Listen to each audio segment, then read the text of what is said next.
Bonjour, c'est Paul de Celtinvest. Dans cette vidéo, je vais vous expliquer pourquoi on achète une option d'achat ou une option de vente. J'utiliserai les termes anglais de call pour l'option d'achat et de put pour l'option de vente. Mais avant d'aller plus loin, si vous n'avez pas encore vu mes deux vidéos qui s'intitulent Qu'est-ce qu'une option, allez sur mon site internet celtinvest.com et visionnez-les. Après les avoir vus et assimiler les termes utilisés pour les options, revenez sur cette vidéo, vous comprendrez mieux ce qui va suivre. On peut acheter un call ou un put pour plusieurs raisons. En voici les principales. Le trade directionnel. Si on a la conviction que le sous-jacent va monter ou baisser, alors on peut acheter un call pour la hausse ou acheter un put pour la baisse. Avec l'effet de levier de l'option, on va gagner plus que si on achetait directement le sous-jacent. Avec une option bien choisie, une variation de seulement quelques pourcents sur le sous-jacent peut faire varier la prime de l'option de plusieurs dizaines de pourcents.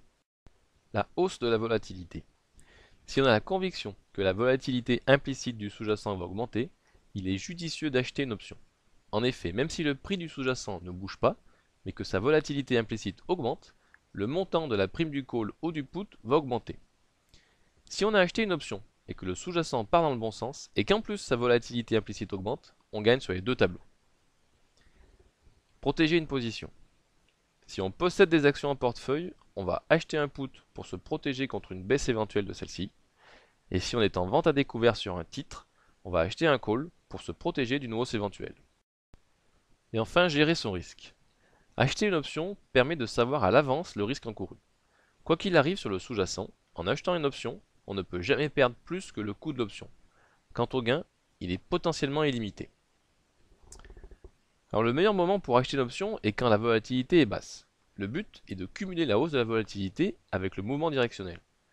Pour vérifier si la volatilité est basse par rapport à d'habitude, il faut utiliser des plateformes de trading spécialisées dans les options pour disposer de tous les outils adéquats.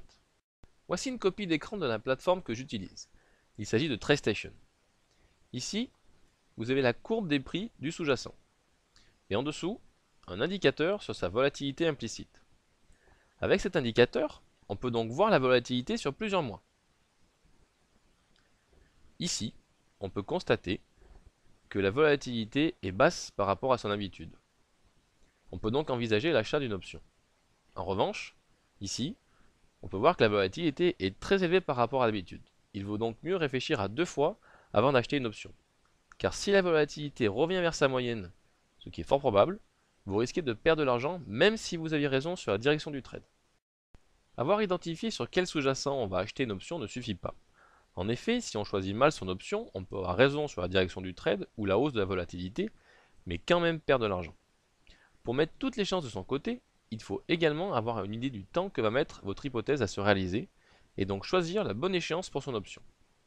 Si vous pensez que votre scénario va se réaliser rapidement, alors achetez une option avec une échéance la plus courte possible. Vous gagnerez davantage. Mais attention, si vous vous êtes trompé et que les cours ne bougent pas aussi vite que ce que vous pensiez, la valeur temps de l'option va s'éroder et la prime de l'option va rapidement baisser. Si vous n'êtes pas très sûr concernant la durée, prenez une option avec une échéance plus lointaine.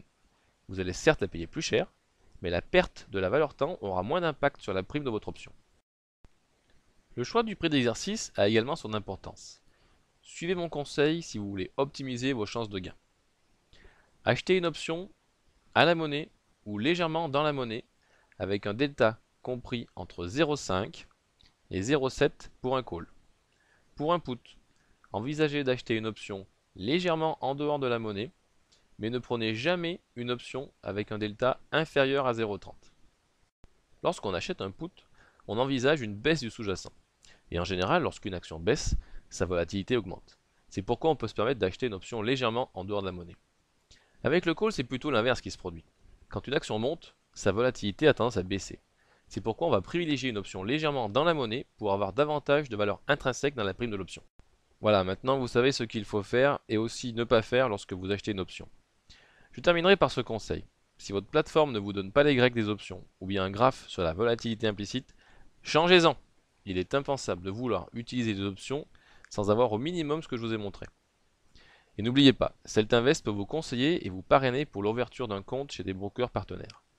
Si vous souhaitez vous abonner aux prochaines vidéos, si vous avez des questions ou si vous voulez que j'aborde un sujet particulier dans une de mes prochaines vidéos, vous pouvez le faire via la page contact de mon site celtinvest.com. A bientôt!